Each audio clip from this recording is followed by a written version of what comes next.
하나님 늘 하던 것도 때로는 뭐 잘 못할 때도 있잖아요, 그죠? 오늘 딱 갑자기 나는 것 같습니다. 오늘 이 말씀은 제가 좀 생각하면서 이 교회라는 관점에서 말씀을 드리려고 고린도 전서를 택했습니다. 그리고 교회가 어떤 구조이고 또 교회가 어떤 일을 하는지에 대해서 좀 알고 그에 대해서 우리가 좀 깊이 연구하고 좀 행하면 좋겠다는 생각을 가지고 오늘 이 본문을 이제 택하게 되었습니다. 오늘 제목을 잡기로는 어떤 제목을 잡아놨는지 혹시 생각이 났어요? 사랑의 공동체. 공동체라는 개념이 우리 성경에서 교회를 말할 때 공동체를 말합니다. 그러니까 하나라는 겁니다.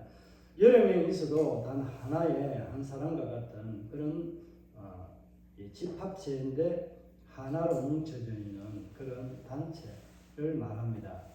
그래서 우리가 예수 그리스도를 통해서 하나님과 멀어졌던 외방이었던 이방이었던 그런 존재에서 이제 죄가 용서받고 우리 하나님 앞에 은혜를 입을 수 있는 통로가 예수의 이름입니다. 예수의 그 십자가가 우리를 하나님과 하나 되게 해주신 은혜가 있습니다. 이처럼 우리는 예수 그리스도 그분을 통해서 하나님과 하나 되었던 것처럼 우리의 삶도 이 세상에서 세상 것에 하나 되는 것이 아니라 우리 주 안에서 하나 되는 모습이 우리 안에 있어야 됩니다. 그런데 오늘 고린도 교회에 있었던 이 일들 가운데 특별히 사람들이 지도자들을 따르는 모습이 좀 각각 다르게 표출되어 있는 모습이 오늘 소개되고 있습니다. 사도 바울이 고린도 교회를 세우고 이제 전도하고 문제가 있었을 때에 디모데를 보내고 했을 때 어떠했는지 1장을 소개하고 설교할 때에 말씀드렸는데 혹시 기억이 나시는지 모르겠네요. 사도 바울이 그 문제를 보고 디모데를 보냈는데 받아주지 난 용납도 안 했는데 또 그러면 이것들 가만 안 둔다라고 하면서 사도 바울이 내가 간다라고 했을 때도 역시 고린도 교회에 가가지고 뭐 했어요? 문전박대 당하고요. 쪽팔리게 그렇게 나왔습니다. 그런데 오늘 등장하고 있는 한 인물 아볼로라는 사람이 여기에 와서 뭔가 말하라 하니까 너무나도 잘 통하고 문제가 해결이 싹 됐던 거예요. 그러니까 아볼로가 말을 너무나 잘하는 그런 사람 중에 한 사람이었던 거예요. 근데 그 아볼로가 이제 말을 너무나도 잘하고 또 가르치는 것 이런 것들 너무 잘하니까 사람이 아볼로에게 배우는 것이 더 좋다. 바울이 전도하고 교회를 세웠는데 바울은 뒷전이고 아볼로가 더 좋다라고 하는 이런 이제 분쟁과 시기가 일어나고 있었던 것을 이야기하고 있습니다. 1장에서도 보면은 이 분쟁과 시기, 바울과 개바파라는 이런 또 다른 이제 그리스도파 이렇게 해가지고 1장에 좀 소개시키고 있는데 오늘 본문에서는 누구와 누구? 아볼로와 바울에 대해서 나는 바울파, 아볼로파다라고 하는 그런 분쟁이 있는 것을 말하고 있습니다. 조금 더 말씀을 드리다 말았는데 이 분쟁이 있게 되는 것은 아볼로가 와서 말을 너무 잘했는데 오늘 이 성경의 배경을 보면은 고린도 지역의 배경이 어떠했는지를 잘 알 수 있거든요. 예, 아볼로하고 바울이 일을 했는데 어떤 일을 했는지에 대해서 사도 바울이 딱 끊어서 말합니다. 뭐라고 해요? 나는 심고 아볼로 그는 물을 줍고 또 자라나고 열매 맺는 분은 누구다? 하나님이라는 거예요. 하나님이 모든 것에 하나님이 배우고 하나님이 주관하시는데 그 일에 내가 잠시 쉽게 말하면 구경꾼처럼 지나가는 일들에 쓰임받은 것 뿐인데 그 이름이 누가 더 존귀하게 되나요? 잠시 일했던 그 씨를 뿌린 자, 또 아니면 물을 주었던 자, 이 사람 하나보다 더 많이 두각을 나타내고 이름이 더 존귀해지는 듯한 그런 모습이 이 고린도 교회에 있었던 거예요. 그러니까 이 바울이 학식적으로는 이 고린도 지역에 있는 사람들과 대등하게 철학이나 모든 것에 있어서 뒤질 것이 없는 사람입니다. 학식적으로. 1장에서 제가 말씀드릴 때 그 이야기를 드렸는데 기억나시는지 모르겠네요. 사도 바울은 말을 자기가 진짜 내가 말에는 잘하나 이래 하지만은 내가 학문과 지식에 있어서는 하나님 아는 데 있어서는 열심히 대해서는 다른 사람에게 그 누구에게도 내가 뒤지지 않는다라고 그렇게 말하잖아요. 그렇게 말하는데 이 사도 바울이 이 고린도 지역에 있는 학문이나 지식에 이런 모든 것들이 풍성하고 정말 이 사람들이 너무나도 똑똑한 사람들이 많은데 사도 바울이 말을 하지 못하니까 잘 하지 못하고 쉽게 말하면 더듬거나 이런 형태의 말을 하게 되는 거예요. 아무리 자기가 지식이 있으면 전달력이 잘 안 되게끔 이렇게 돼버리니까 누가 더 손해를 보는 거예요? 바울이 손해를 보는 거예요. 그러니까 바울에 대해서 말할 때 저는 좀 별로다. 우리가 좋기로는 이 아폴로 와가지고 인물도 형성하는 게 너무나도 잘생긴 게 와가지고 잘 일사천리로 모든 일들 다 깨끗하게 잘했지. 또 우리에게 가르치면 참 너무나 잘 가르치고 이러니까 어떻게 된 거예요? 오히려 바울보다는 이 아볼로가 더 좋은 거예요. 또 1장에 소개했던 거죠. 걔가 베드로에게 내가 배웠는데 베드로가 더 좋다. 어떤 사람은 또 예수님이 가르쳐준 것에 대해서 말씀을 들어서 나는 거스파다, 예수파다 이렇게 하는 이 파들이 너무나도 많이 일어나고 있는 거예요. 그러니까 오늘 이런 것들이 일어나지 아니할 수는 없는데 이것을 일어나게 하는 사람들은 어떤 존재인가 하는 것을 1절과 2절에서 말씀하고 있습니다. 어떤 존재를 말하고 있어요?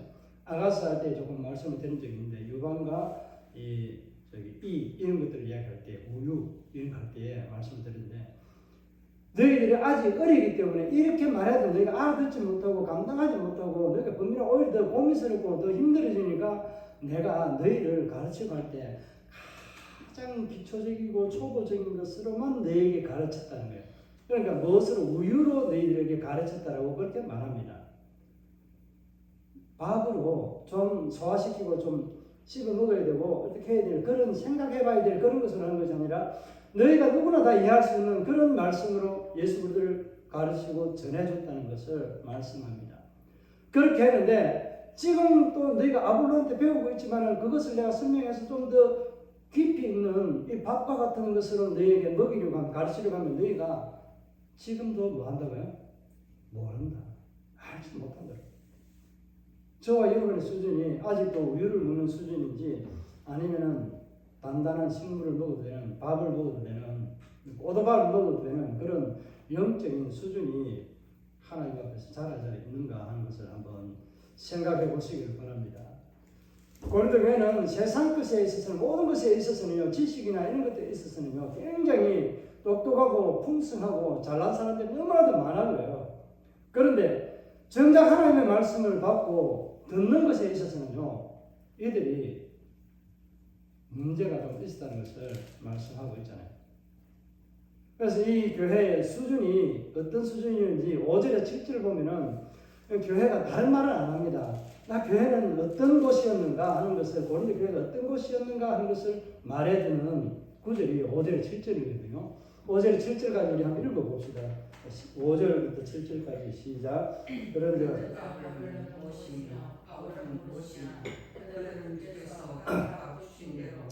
너희로 하여금 믿게 하는 사역자들이니라. 나는 심었고 아볼로는 물을 주었으되 오직 자라나게 아무것도 아니로되 오직 자라나게 하시는 하나님 뿐이시라. 아멘. 그러니까 교회는 복음은 뿌리면은 누가 일하는 거예요? 모든 것이 하나님 한다는 그 이야기잖아요. 그러니까 처음에 요 이야기라는 것은 나는 심었고 하는데 바울이 자기가 심었다는 것이 씨를 뿌리고 이렇게 하는 것이 복음의 씨를 고린도 교회에서 뿌려놨더니 몇 가정이 나와서 고린도 교회가 생성이 되고 거기에서 성도들이 점점 이제 늘어나기 시작했다는 것을 말씀하잖아요. 그런데 고기를 먹어야 되냐 말아야 되냐 이런 것들을 고린도 지역에 전부 우상이 엄청 많다고 했잖아요. 그죠? 산당 신전이 너무나 많은 거예요. 그러니까 무녀들이라고 하는 그 신당에 있는 신녀, 신당에서 섬기는 여자들 이런 사람들이 엄청나게 많은 거예요. 낮에는 그 자기들 정선에 있는 산에서 성전에서 그 시종을 들고 제사 드리는 이런 일들을 하고 이렇게 하다가 밤 되면 어떻게 된다고요? 완전 그런 활락가가 없는 거예요. 이 사람들이 전부 창녀로 안 내려오는 거예요. 창녀로. 그렇게 해가지고 고린도 교회가 너무나도 성적으로 이제 문란해져요. 그렇게 되어져 가는 도시가 이 고린도 교회인데 그 교회에 문제가 일어나게 되는 이유들이 세상 것과 예수 그리스도를 믿고 하나님의 것에 있어서 살아가는 방식이 너무나도 죄악과 하나님의 정결함이 차이가 너무 많이 나는 거예요. 갭이 너무 심한 거예요. 그러니까 세상의 것이 더 보기 좋은 모습으로 그들의 눈에 비춰지니까 이것을 어떻게 하면 좋겠느냐 할 때 분쟁들이 있었고, 그래서 사도 바울이 편지를 여러 번 써서 말하게 돼요. 처음에 한두 번 쓸 때는 안 되니까 누가 한 거예요? 오늘 아볼로가 여기에 들어가서 그런 1차적인 문제들을 종결을 시킨 거예요. 그러니까 복음을 뿌려놓은 사도 바울이 정말 그 우상의 지역에서 복음의 씨를 뿌렸는데 믿고 성도가 된 사람들이 교회가 이루어지고 있는 그 삶의 현장에 이제는 성도들이 살아가다 보니까 세상 것을 보니까 이게 문제가 생겨요. 내게 좋아 보이는 것이 아니라 걔가 자기 입에 고기 뼈를 물고 가다가 우물가에 가다가 다리에서 보니까 물에 비친 모습이 뭐예요? 그 밑에 자기가 뼈다귀를 물고 있는데 걔가 집게 아니고 다른 게 줄 알고 그거 물려고 악하고 걸치니까 자기 입에 떨어지고 물에 빠져버리고 먹지도 못하는 거야. 그런 꼴이 된 거예요. 사람이 욕심이라 하는 것과 비교되고 또 사람이 잘못된 이런 것들이 세상의 것, 내 것이 내게 있는 것에 족한 줄 모르면 세상의 것이 더 귀하게 여겨지고 더 좋은 것처럼 보여집니다. 근데 고린도 교회가 이제 똑같이 이와 비슷하게 이제 문제가 일어나고 종교적인 갈등들이 너무나도 성도들 안에서 심하게 일어나요.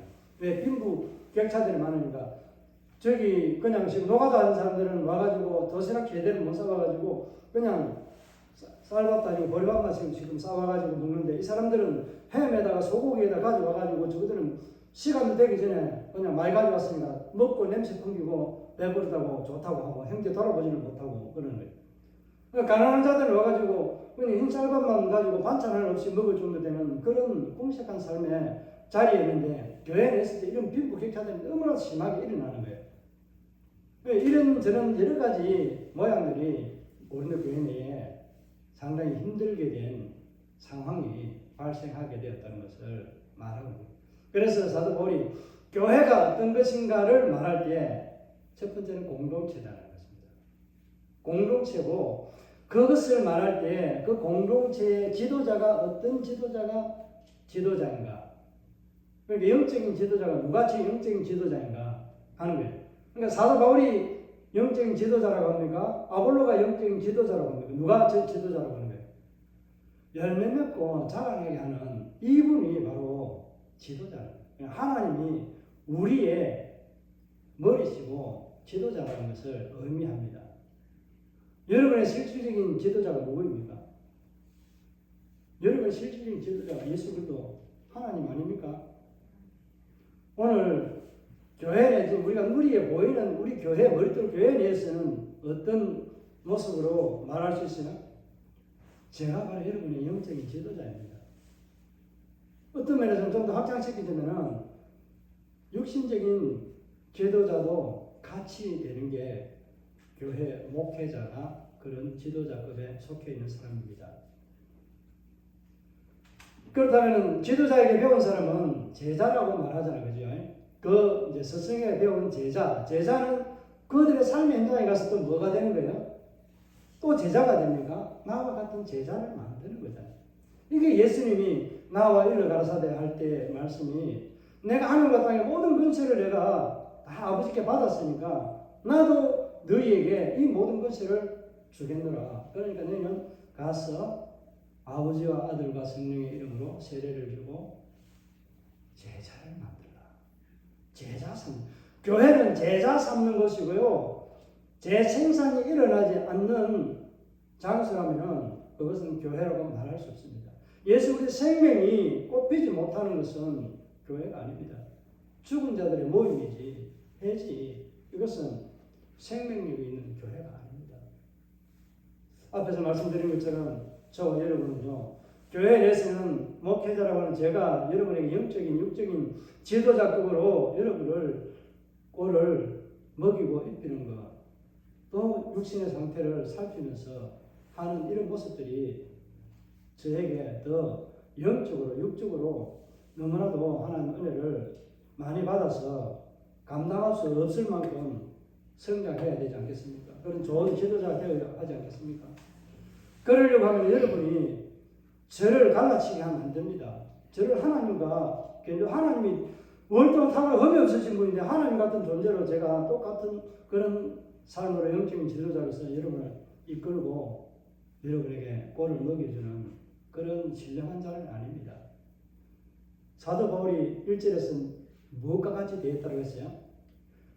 너희들 거룩하고 존귀한 자들인데 너희들 저 거룩하고 존귀한 자들로 내가 대하지 않고 어떤 자들로 어린 아이와 같이 대했다고 말합니다.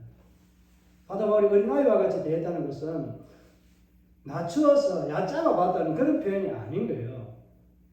그들을 존중하면 최대한 어린 아이는 어떻게 해요? 어떻게 다룹니까?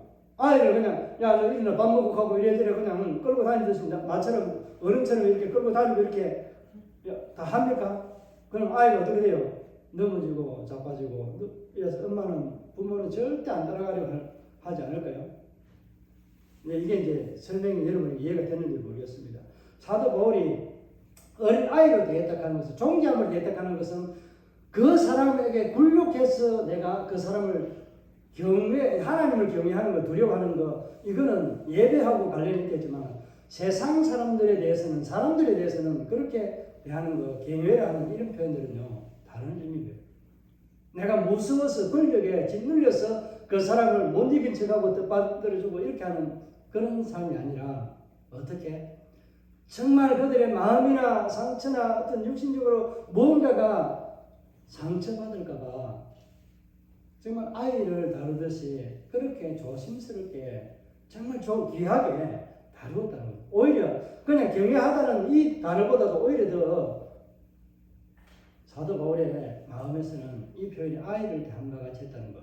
이 표현은요, 정말 그들을 물심양면으로 비하면서 얼마나 잘 섬겼는가 하는 것을 말해주는 거예요.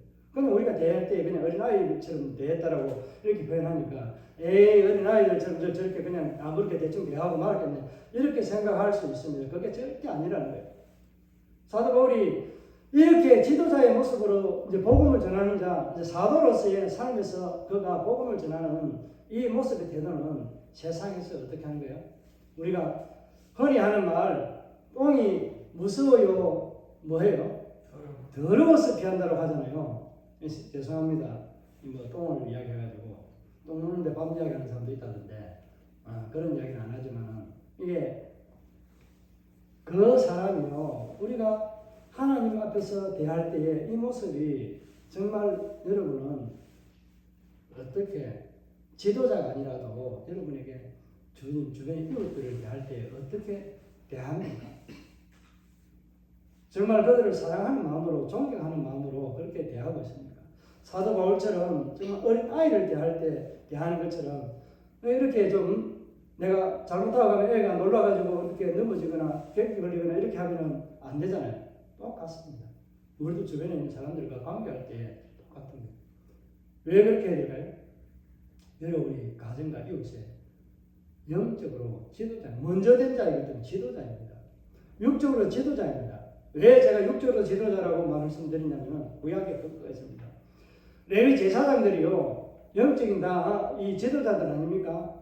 거기서 제사장이 이 병에 대한 것도 판단을 다 하고 그 병의 원인까지 다 이 판단하고 해야 될 감찰하고 이 살펴봐야 될 게 제사장이 거기에 있었습니다. 그래서 정말 영적인 지도자는요 육적인 것에 있어서도요 굉장히 탁월한 은혜를 입고 실력을 갖추어야 하면 됩니다.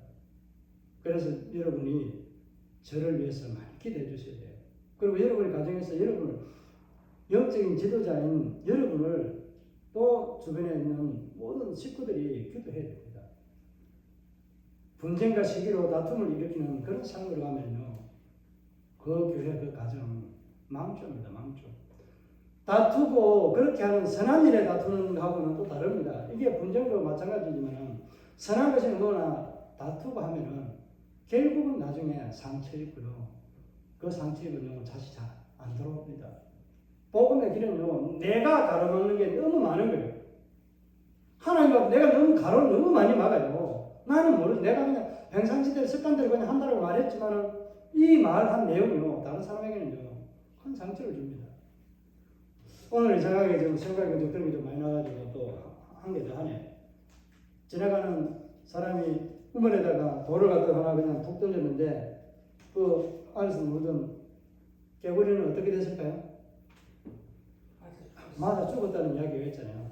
이게 그냥 우리에게 하는 이야기 다 아는 이야기잖아요. 뭐 쉽게 하면은 우리가 안전불감증이라는 이야기 들어보셨잖아요. 여기 가면은 위험합니다. 이렇게 경고판을 붙여놓고 들어가면 안 됩니다 하는데도 사람이 호기심은 들어가고 싶고 가고 싶어서 가장 나는 괜찮다라고 생각하는 거예요. 왜? 가고 싶은 모험이나 도전 이런 것도 있겠지만은 나는 괜찮다라는 이런 개념들이 너무 많은 거예요. 없는 것 같습니다. 여러분 한번 냉정하게 자기를 한번 돌아보시기 바랍니다. 어떤 일을 하든지 뭐 할 때마다 나는 괜찮을 거야. 내게는 이런 일이 안 닥치겠지. 이런 일이 일어나지 않겠지 하는 생각들이 너무나도 많이 있다니까요. 내가 직접 말을 안 하고 그렇게 생각 안 해서 그렇지요. 너무 많아요. 저는 그렇게 생각하거든요. 여러분은 동의하든지 안 하든지 뭐 제 말이 거의 뭐 맞으니까 그거는 여러분이 어떻게 반박을 하려고 하면 그 사람들 다 뭐 이제 조사해가지고 하시면은 저도 수긍을 하겠습니다. 제가 말이 옳다는 말을 이거 하기보다는 우리 내면에 그런 것들이 너무 많이 있다는 것을 제가 좀 한번 살펴보자는 것에서 말씀을 드린 거예요. 우리 안전불감증이라는 것은 물론 이 매뉴얼대로 안전 규칙대로 제대로 잘 해야만 되는데 그렇게 하면 사고가 안 일어날까요? 그래도 일어납니다. 일어나요. 그런데 그걸 그렇게 지키려고 하는 이유가 뭐예요? 그런 사고가 발생했을 시에 조금 더 피해를 줄여보자는 거잖아요. 이렇게 하든 저렇게 하든 사고를 하는 것은요, 어떻게 일어날지도 모르는 거예요. 그런데 안전운행 해라, 뭐 어떻게 해라, 뭐 어떻게 해라 하는 것은 뭐 하는 거예요? 만약에 다치더라도 좀 잘 다치라 이 말을 농담삼아 하잖아요. 잘 넘어지세요 이러잖아요. 그러니까 좀 안전하게 우리가 잘 피할 수도 있고 좀 위험한 것에는 가지 않도록 그렇게 하는 어떤 그러니까 생명의 위험함까지 안 가는 조그만 창가상이라든지 뭐 타박상 정도 이런 것에서 끝나도록 하는 이게 우리가 매뉴얼대로 지켜야 될 그 일들이잖아요. 근데 그걸 생각을 안 하고 그냥 하거든요. 그러니까 나는 괜찮겠지 하고 가는 그 길에 반드시 일어나게 됩니다. 안 일어나면은 바로 안 일어났잖아. 오늘 지금 괜찮잖아 이야기 하잖아요. 그죠? 지금 괜찮다면 나중에 다 괜찮다는 모양이 돼 있어요. 이 말씀 이야기도 제가 한번 좀 이야기 드릴게요. 만약 집을 짓는데 그냥 우리가 나무 꼬재기 하나를 가지고 2층을 세워놓으면은 집이 견뎌내겠습니까? 아니면 철근을 좀 제대로 된 몇 가닥을 엮어서 그렇게 기둥을 세워서 해야 됩니까? 아니면 돌, 잔잔한 거 돌, 우리가 몽돌만 주먹만한 돌을 갖다 몇 개를 쭉 가지고 뭐 10개를 줬든지 쌓아가지고 2층을 올리는 그 위에 있는 집이 지금은 되어 있는데 바람 불고 하면 가만히 있겠어요, 그게? 맞아요? 일이 안 되는 것은 없고요. 다 됩니다. 되는데 나중에 우리가 어떠한 곳에 살 거냐? 하나님께서 이 천지를 만들고 예수 그리스도를 우리에게 보내주신 이유는 그거예요. 우리에게 구원을 그냥 다르게 베풀어도 되지만 확실하게 예수 그리스도를 통해서 우리에게 보여주시는 그 사랑은 하나님이 자기의 몸을 우리에게 직접 내어주고 그 피로 우리가 제사함을 받고 그것을 믿고 우리는 천국에 가는 은혜를 입은 거잖아요. 하나님 나라에 들어가는 죄인이 아닌 의로운 자로 하나님 앞에 용납이 되고 받아진 자로 살아가게 되는 존재입니다. 1절에 말씀드린 적이 있는데 우리의 구원을 뭘 안 하고요? 풀과 지푸라기 같은 이런 것을 안 하고 썩어진 이런 것들 안 하고 오직 뭐를 했다고요?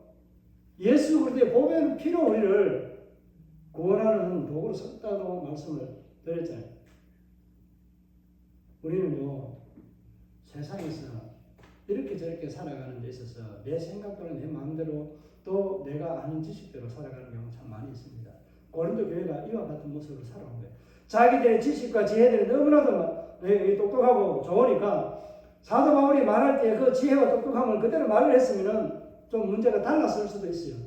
그런데 오늘 사도 바울이 심었고 아볼로가 물을 주고 이 자라게 하도록 이렇게 도와줬는데 꼴을 먹이고 가르쳤는데 결국은 자라나게 하는 거는 하나님이 그 물 주는 데도 개입하고 또 심는 데도 개입하지 않으면 아무런 의미가 없다.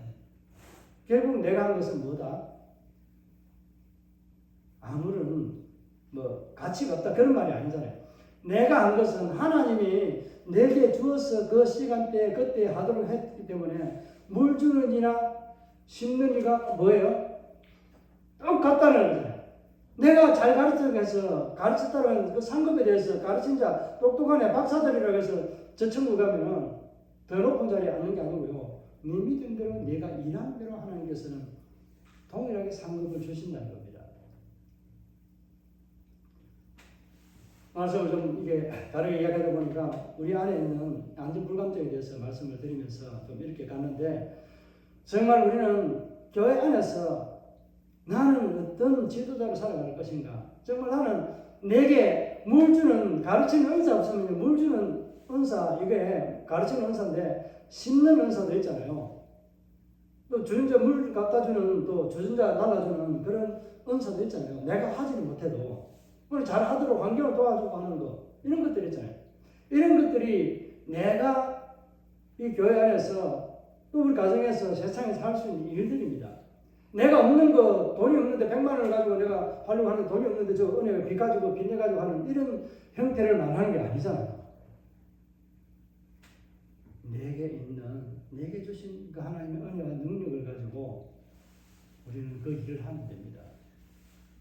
심는 일을 할 것인지 아니면 나는 물 주는 일을 할 것인지 여기 심는 것은 복음을 전도하고 전하는 것. 예수 그리스도 복음을 전하는 것 어찌 보면 가장 쉽지만 가장 힘들고 어려운 것이 복음을 전하는 것, 심는 것입니다.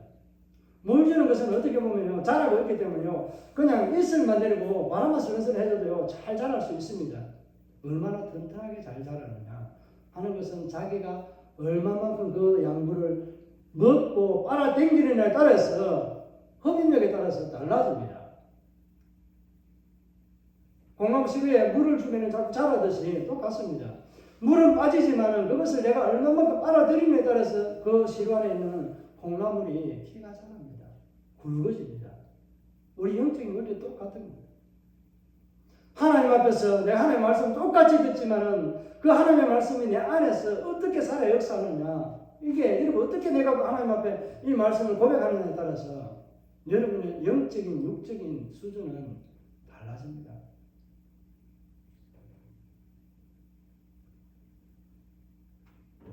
오늘 고린도 교회가 실질적으로 믿음이 없느냐?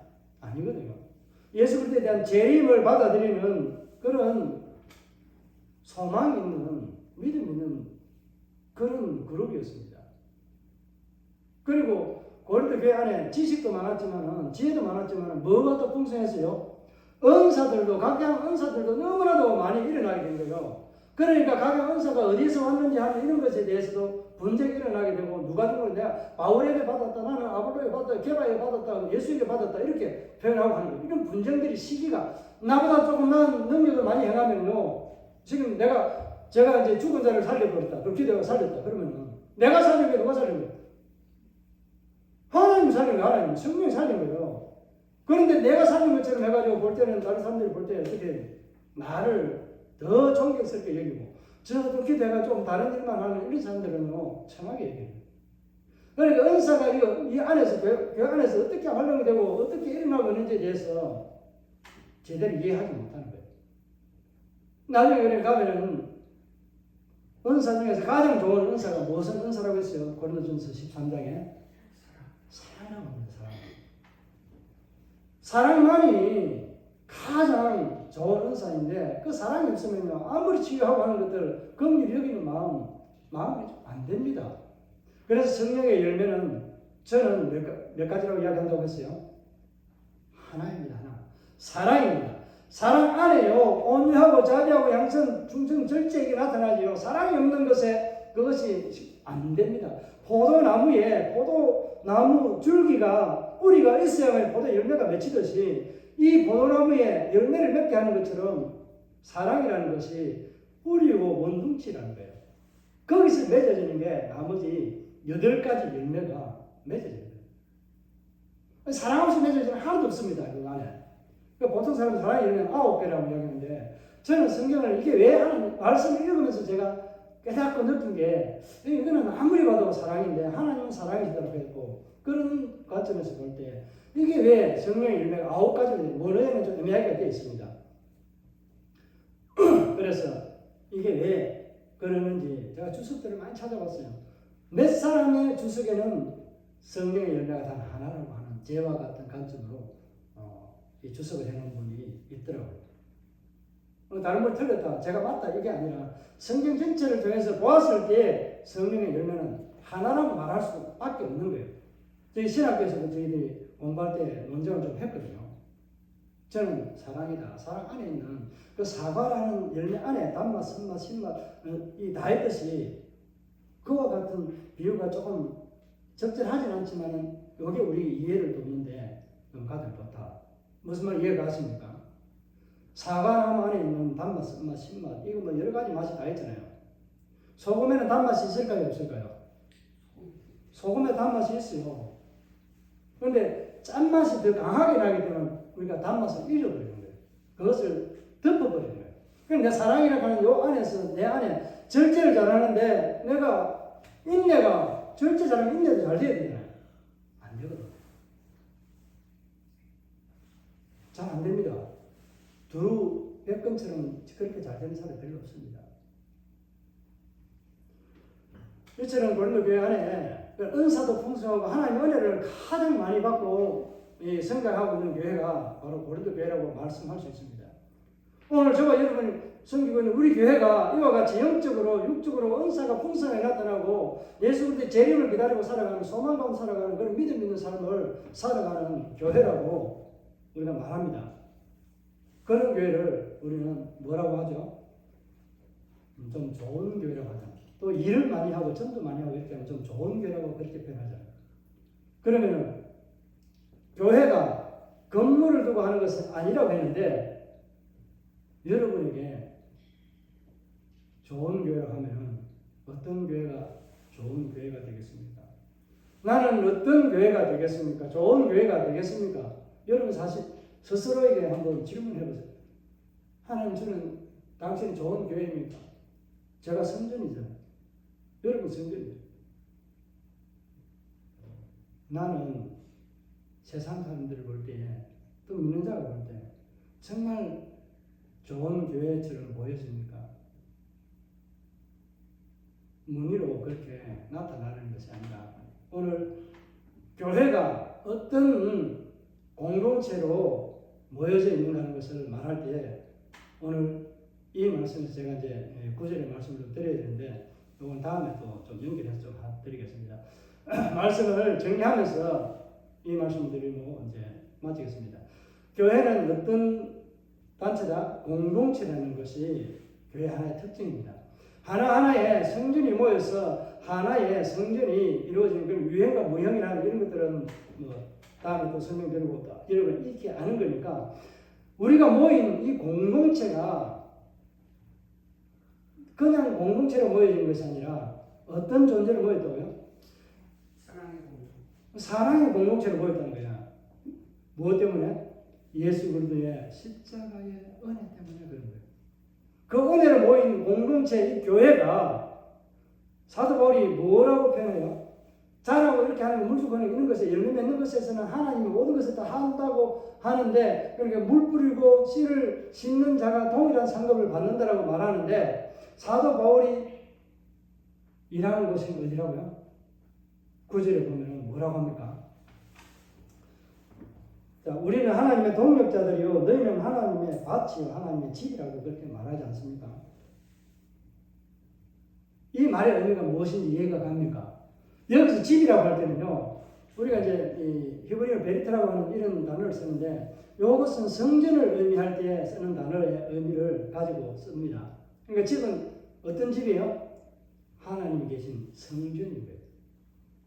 성전을 가꾸고 성전을 세워가는 일을 하는 곳이 바로 우리 아직 믿지 않는 자들에게 그 성전을 짓는 거예요. 밭은 뭐예요? 뭐예요? 터라잖아, 터. 그러니까 그 터를 말할 때 우리 밭을 이야기하면은 그 터가 어떤 터예요? 우리의 심령이라고 말할 수 있어요. 그러니까 요 이제 사도 바울이 말할 때 이제 예수 그리스도의 터 위에 하는 이 표현을 저기 옛날에 좀 말씀드렸는데 빌립보나 우리 그 사도행전을 할 때 표대를 이런 거 할 때 좀 설명드린 적이 있는데 기억이 나시는가 모르겠네요. 밭과 터는 그 같은 의미인데 일하는 장소잖아요. 하나님 일하는 장소가 어디라고요? 밭을 다르게 말하면 터인데 세상 우주 하나님께서 이 지구상에 있는 생명체들이 있는 요 안에 일하는 장소를 펼쳐놨다는 거예요. 그곳에 뛰어들어서 누가 한다? 저와 여러분이 일해야 돼요. 그러니까 저와 여러분은 어떤 관계에 있다고요? 공동체인데 공동체 속에서 어떤 의미를 존재한다고요? 목사는 너고 장로는 낮고 뭐 집사는 저 밑에고 성도는 더 밑에고 이런 계급적인 그런 차원이 아니고 사도 바울이 뭐래요? 우리는 동물들 하나님의 일꾼에 똑같이 부름받은 하나님의 일꾼이라는 것을 말씀하고 있습니다. 저와 여러분은요 직분은 달라도요 하나님은 직분 가지고 구원하는데 그 이름에 영광을 주지 않습니다. 저와 여러분의 믿음의 고백과 그 삶의 행위에 보고 하나님은 은혜를 베푸시고 상을 주십니다. 사도 바울은 그것을 이야기하는 거예요. 사랑의 공동체에 여러분이 내가 뛰어난 지도자가 이런 걸 떠나서 우리는 동력자이기 때문에 모두가 뭐예요? 지도자라는 거예요. 동력자 개념이 똑같은 지도자라는 그런 개념이에요. 그러니까 저와 여러분이 목사의 지도급이 따로 다르고 또 여러분의 성도로서 가지는 집사로서 가지는 점수를 가지는 이런 직분은 이것에 대한 지도력이 다르다. 이거를 말하는 게 아니고 그가 가지고 있는 재능들을 가지고 동일하게 똑같이 어떤 것에 일하는 거예요? 하나님 밭에서 하나님 일하는 그 터에서 예수 그리스도 터 위에서 우리는 일하는 거예요. 어떤 일을? 하나님의 집을 성전을 세워가는 일을 하는 거예요. 이걸 다르게 말하면 전도라고 하죠. 오늘 이 말씀을 정리하면 그렇습니다. 사랑의 공동체는 모두가 동력자라는 것을 의미하고 있습니다. 예수를 믿고 우리 안에 들어와 있는 우리 머리들 모든 지체들은요 하나님 나라의 우리 머리들 교회의 터 위에 동력자입니다. 저의 동력자고 저도 여러분의 동력자인 거예요. 복음을 위해서 세운 일꾼들이에요. 여러분에게 맡겨진 지혜대로 그 하나님의 은혜대로 일하게 하시는 거예요. 무엇을 위해서요? 하나님의 성전을 세우고 그럼 구원을 위해서 전도하기 위해서 일하게 하는 터라는 겁니다. 다르게 이제 말하면 이제 우리가 보이는 교회라고 했지만 내 삶의 터, 내 삶의 터는 어디예요? 내 삶의 현장입니다. 내 가정도 되고 내 이웃도 되고요. 내가 가는 이런 모든 장소, 직장도 다 내가 일하는 집입니다. 밭입니다. 그 밭에서 여러분은 무엇을 해야 될까요? 여러분의 동력자를 똑같이 만들어내는, 생산해내는 이 일들을 해야 되는 것이 저와 여러분에게 맡겨진 일들입니다. 교회가 그것을 위해 존재하고 있다는 거예요. 그러니까 하나님의 집, 교회를 세우기 위해서 저와 여러분이 하나님 나라의 동력자로 그 여러분 가정에서도 이런 동력자들이 많아야 돼요. 앞에서 말한 것처럼 나는 누구 봐 하는 이 분쟁과 시기가 일삼는 이런 가정교회가 아니라 어떤 교회요? 화목하고 정말 하기 애매한 구조 속에 이렇게 이야기하는데 하기 애매함이 아니고 화기애애한 그런 아름다운 가정, 그런 교회, 이게 바로 하나님의 동력자들이 지도자로서 갖추어야 될 하나의 공동체입니다. 오늘 저와 여러분이 그런 공동체에 지도자로 시험을 받았고 부름을 받았으니 이 세상에서 여러분 가정에서 영적인 지도자로 정말 여러분의 동력자들을 많이 세워나갈 수 있는 그런 하나님의 일꾼들이 되시길 바랍니다. 주의 일꾼들이 되시기를 주의 이름으로 축복합니다. 우리 말씀을 생각하면서 하나님 앞에 우리 자신들을 한번 결단하면서 나는 정말 하나님의 동력자로서 내 주변에 어떤 동력자를 함께 세워나갈 것인가, 또 이 교회를